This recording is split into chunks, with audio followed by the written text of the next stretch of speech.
O desaparecimento de Nantes. O caso Xavier Dupont de Ligonnès Xavier. Pierre-Marie Dupont de Ligonnès nasceu em 9 de janeiro de 1961, em Versalhes. Descende de uma linhagem aristocrática francesa com raízes na região de Annonay, no Vivarais, sudeste da França, transferida mais tarde para Chanac, no Gévaudan. O nome carregava o peso de uma história longa, de uma identidade social construída sobre gerações. Mas a infância de Xavier foi marcada por uma ruptura concreta. O pai, Bernard Hubert, engenheiro formado pela École Nationale Supérieure de Mécanique et d'Aérotechnique, era descrito como aventureiro e inquieto. Abandonou o lar quando Xavier tinha por volta de 10 anos de idade e nunca voltou a exercer presença regular na vida do filho. A mãe, Geneviève, criou Xavier e os outros filhos sem o suporte do marido. Essa ausência paterna, registrada em perfis biográficos publicados após os crimes, não é um dado sem importância no retrato que a investigação e a imprensa foram construindo ao longo dos anos sobre o principal suspeito. Na vida adulta, Xavier conheceu Agnès Odanger. Os dois se encontraram em Versalhes, cidade natal de ambos. Agnès já era mãe de um filho, Arthur Nicolas, nascido de um relacionamento anterior. Xavier reconheceu Arthur como filho e o criou como parte plena do núcleo familiar. Juntos, Xavier e Agnès tiveram mais 3 filhos, Thomas, Anne e Benoît. A família não ficou parada. Ao longo dos anos, percorreu diferentes regiões da França, tentando se estabelecer. Em determinado momento, chegaram a planear uma mudança para a Flórida, nos Estados Unidos. O projeto não se concretizou. Por fim, a família escolheu Nantes, cidade no oeste da França, às margens do rio Loire, como lugar para tentar construir uma vida estável. Em Nantes, passaram a viver como locatários de uma casa no número 55 do Boulevard Robert Schuman, no setor noroeste da cidade. Era uma residência com jardim e terraço em uma rua tranquila. Para os vizinhos, para os pais dos colegas dos filhos nas escolas, para os membros da paróquia, para os conhecidos em geral, os Dupont de Ligonnès representavam um modelo de família convencional e bem estabelecida.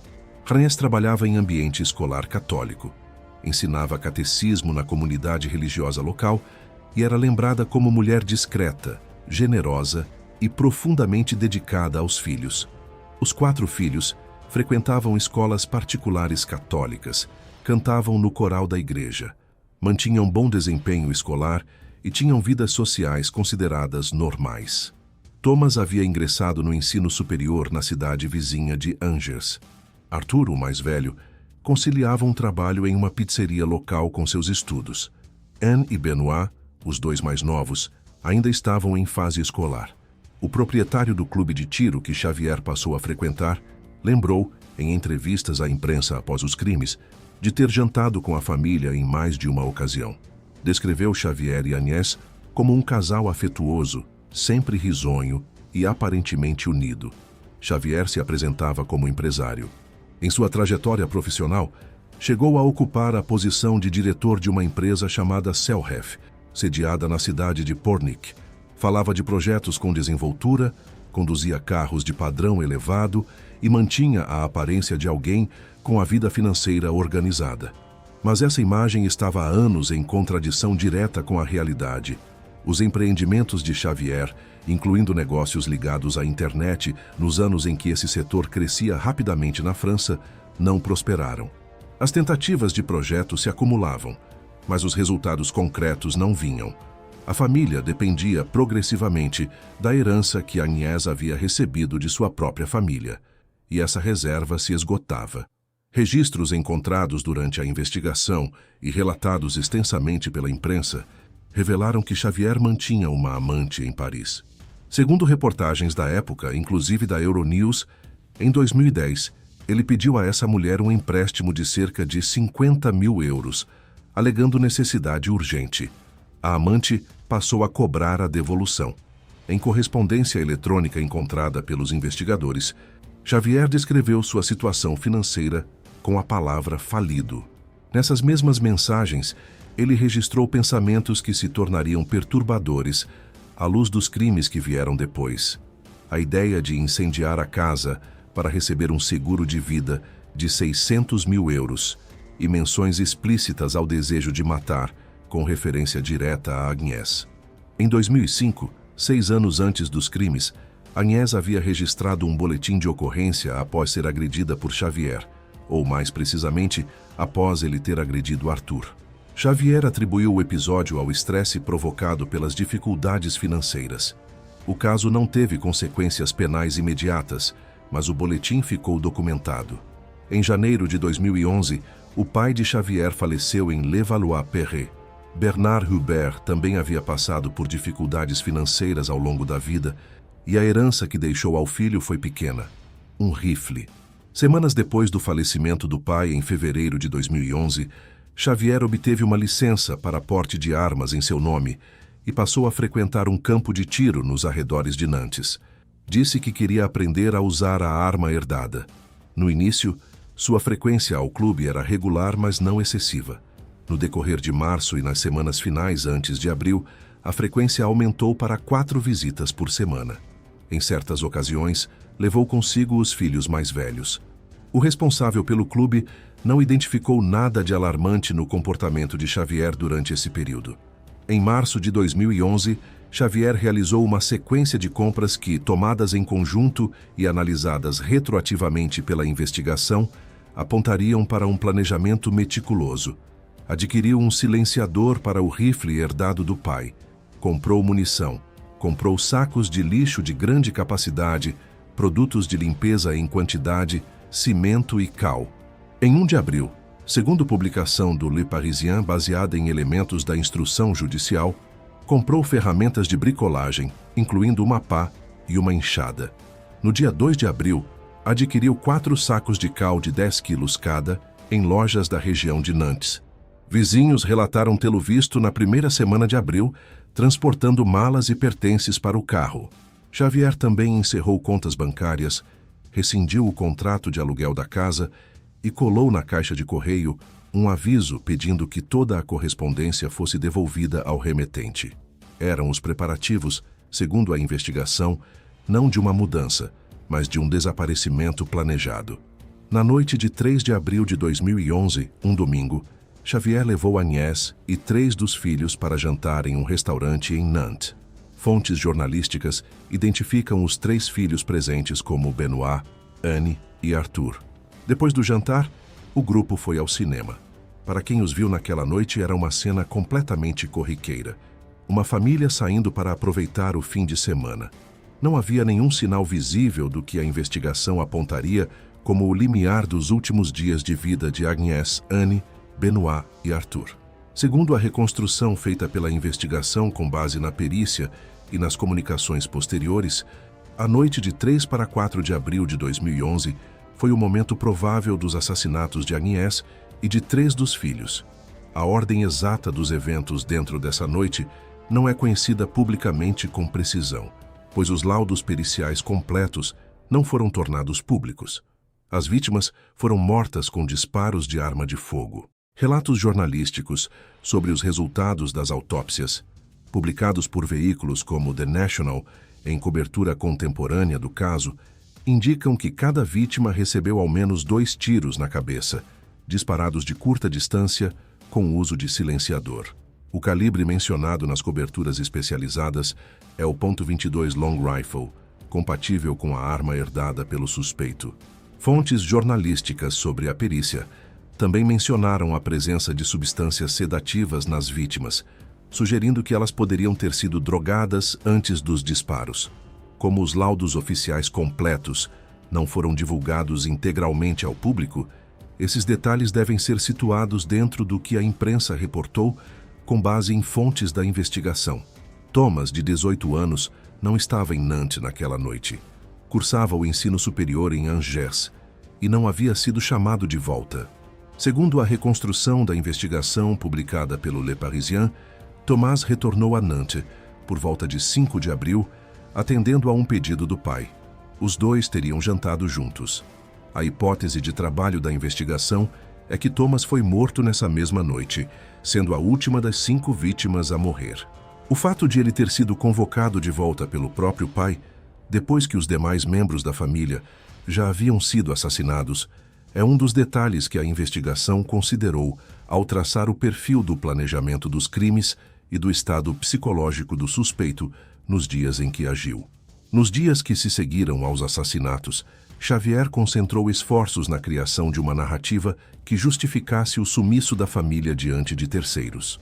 A explicação distribuída para as escolas onde os filhos estudavam e para o local de trabalho de Agnès era a de que a família havia partido para a Austrália em razão de uma transferência profissional de Xavier. A mensagem era plausível, tranquilizadora, sem brechas imediatas. A versão da Austrália tinha a vantagem de justificar um silêncio prolongado.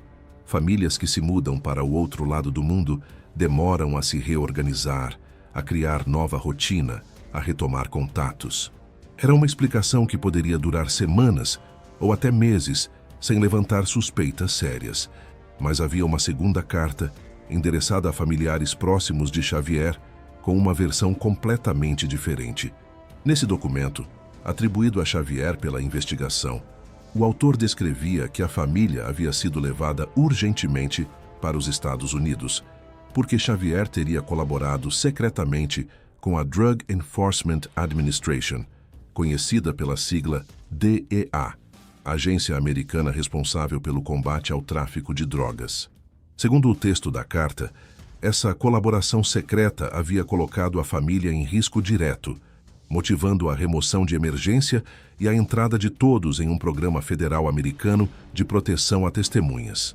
A carta orientava que a versão pública a ser adotada por quem a recebesse fosse a da mudança para a Austrália, por razões profissionais. Continha instruções práticas sobre a casa e as contas, e incluía um trecho que só revelaria sua carga completa semanas depois. O autor pedia expressamente que ninguém mexesse nos entulhos sob o terraço da residência. Foi exatamente sob esse terraço que os corpos foram encontrados. O veículo de rádio Europe 1 reportou em 2011 que a autoria da carta foi questionada logo no início da investigação. O documento era digitado e sem assinatura manuscrita, e o texto não apresentava os erros ortográficos, que, segundo pessoas que trocavam mensagens com Xavier regularmente, eram característicos da sua escrita. A investigação nunca encontrou qualquer evidência que sustentasse a história da DEA. A carta foi tratada como elemento da encenação atribuída ao principal suspeito, criada para ganhar tempo e desviar atenções enquanto Xavier colocava em prática sua rota de fuga. Por volta de 12 de abril de 2011, Xavier deixou Nantes. A partir desse ponto, parte de seu percurso pôde ser rastreada com relativa precisão por registros de hospedagem, movimentações em caixas eletrônicos e imagens de câmeras de vigilância. Segundo a cronologia publicada pelo Le Parisien com base em elementos da investigação, ele passou pela região de Blagnac, próxima a Toulouse, e depois se hospedou em Le Pontet, no departamento de Vaucluse, usando um documento com identidade falsa. A rota apontava para o sudeste, em direção ao litoral mediterrâneo. Em 14 de abril de 2011, Xavier foi filmado por câmera de segurança enquanto utilizava um caixa eletrônico em Roquebrune-sur-Argens, no departamento do Var, entre Cannes e Saint-Raphaël, relativamente próximo à fronteira italiana. Nessa mesma noite, registrou-se em um hotel da rede Formule 1 na cidade. Na manhã de 15 de abril de 2011, saiu do hotel. As câmeras do estabelecimento registraram sua saída. Ele carregava uma mochila nas costas. O carro que havia usado na rota ficou estacionado no local. A partir desse momento, não há nenhum registro confirmado de sua presença em lugar algum. O 15 de abril de 2011 é a data do último sinal verificado de Xavier Dupont de Ligonnès. Enquanto Xavier percorria o sul da França nos dias finais de sua rota rastreável, a situação no Boulevard Robert Schuman já começava a despertar preocupação entre os vizinhos. Em 13 de abril, moradores da rua notaram que a casa estava fechada há dias. As persianas permaneciam baixadas, o carro de Agnès estava imóvel na rua, nenhum membro da família havia aparecido. Os vizinhos comunicaram a situação à polícia, segundo o Le Parisien. Em 19 de abril, com as preocupações se acumulando sem resposta, o Ministério Público de Nantes abriu formalmente uma investigação por desaparecimento preocupante. Em 21 de abril de 2011, agentes foram ao número 55 do Boulevard Robert Schuman para uma busca detalhada. Ao examinar a área externa da casa, o terraço, encontraram os corpos de 5 pessoas enterrados sob o piso. Eram Agnès e os 4 filhos, Arthur, Thomas, Anne e Benoit. Os 2 cães labradores da família, identificados nas fontes como Leon e Jules, também foram encontrados mortos no mesmo local. Os corpos estavam envoltos em tecidos e cobertos com cal. A investigação passou a trabalhar formalmente com a hipótese de 5 homicídios e a identificar Xavier Dupont de Ligonnès como o principal suspeito. Os primeiros resultados das autópsias foram divulgados na imprensa em 22 de abril. A perícia indicou mortes por arma de fogo e descreveu o padrão dos disparos como metódico. A investigação articulou a sequência de compras feitas nas semanas anteriores, incluindo ferramentas, cal, munição e silenciador, com os elementos encontrados na cena. Xavier havia herdado o rifle, obteve licença de porte, frequentou o clube de tiro com intensidade crescente, comprou os materiais necessários para ocultar os corpos, distribuiu cartas com explicações falsas e desapareceu. Em 26 de abril de 2011, o Le Monde noticiou que a França havia solicitado à Interpol a emissão de uma notice bleue, um aviso de busca internacional destinado a coletar informações sobre a identidade, a localização e as atividades de uma pessoa no contexto de uma investigação criminal. A Interpol esclarece em sua documentação oficial que esse tipo de aviso não equivale a um mandado de prisão, mas funciona como instrumento de cooperação policial entre países membros. Em 10 de maio de 2011, segundo o Le Parisien, as autoridades francesas obtiveram a emissão de um mandado internacional de prisão contra Xavier Dupont de Ligonnès, formalizado com base nas acusações de 5 homicídios. O caso passou rapidamente a ser tratado como um dos maiores mistérios criminais da França contemporânea. Xavier foi descrito por coberturas jornalísticas da época como a do veículo The National, como o homem mais procurado da França. A investigação abriu canais de cooperação com autoridades de outros países. As sinalizações e os supostos avistamentos começaram a chegar de diferentes pontos da Europa e de outros continentes, e os anos foram passando sem que nenhuma das pistas se confirmasse. Em 2015, ossadas foram encontradas no departamento do Var, em área relativamente próxima à última localização rastreada de Xavier. A análise pericial descartou que fossem dele. No mesmo período, uma mensagem acompanhada de uma fotografia chegou a uma redação de imprensa, com texto equivalente à afirmação de que o remetente ainda estava vivo. As autoridades nunca confirmaram publicamente a autenticidade do material.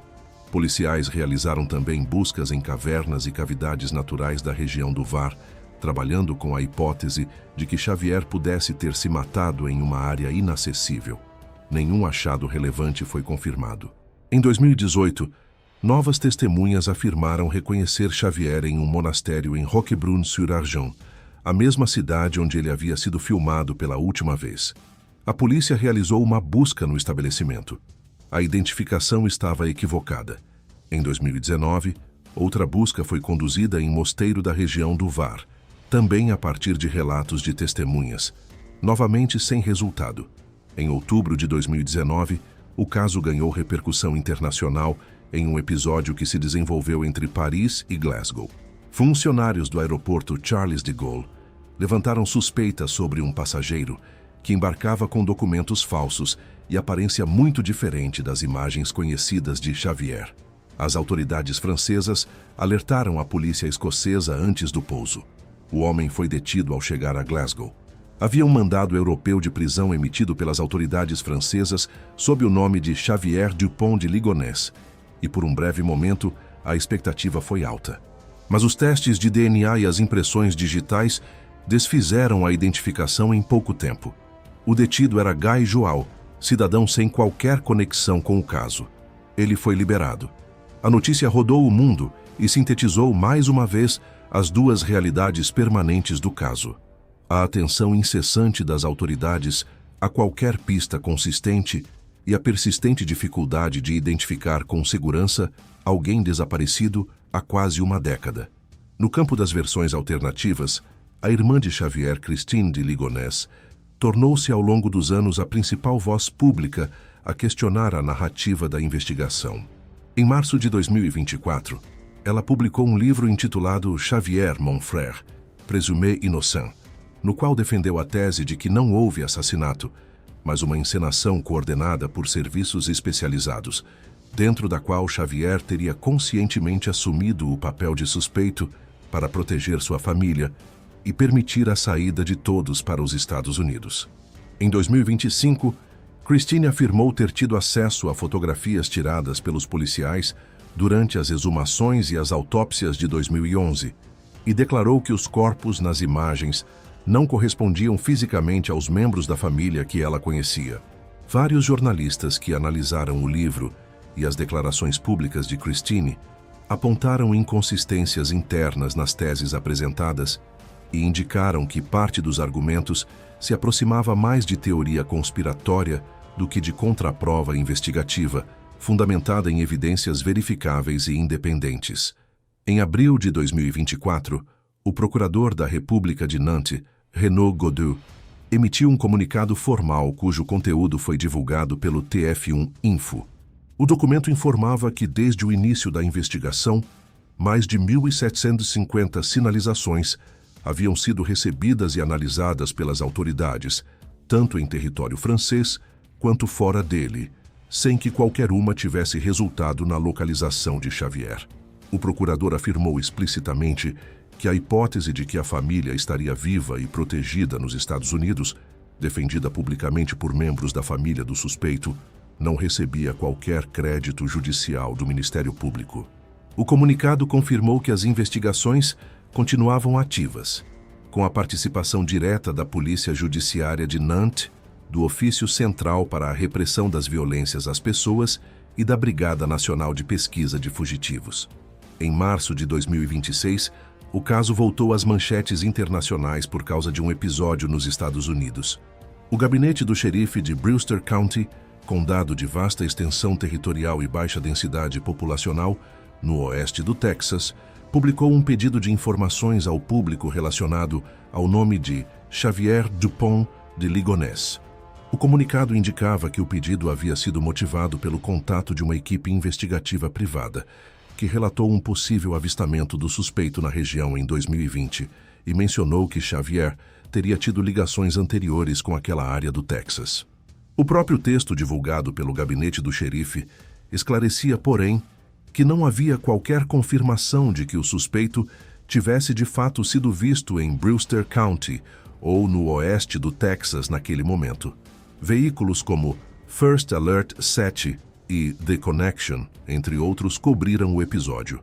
As autoridades francesas e os jornalistas especializados no caso trataram o pedido público como uma pista que aguardava verificação, não como evidência de localização. 15 anos depois da saída de Xavier do Hotel Formule 1, em Roquebrune-sur-Argens, ele permanece desaparecido. Não foi localizado, não foi julgado, não prestou contas perante nenhum tribunal. A investigação francesa segue formalmente aberta. O mandado internacional de prisão emitido em maio de 2011 continua vigente. 3 hipóteses principais continuam presentes entre investigadores, jornalistas especializados e analistas do caso. A primeira, dominante na investigação oficial, é que Xavier planejou os crimes com antecedência, fabricou as explicações para o sumiço da família, percorreu uma rota documentada pelo sul da França e depois desapareceu de forma deliberada, seja vivendo em outro país sob identidade falsa, seja tendo se suicidado em área remota de difícil acesso onde o corpo não foi encontrado.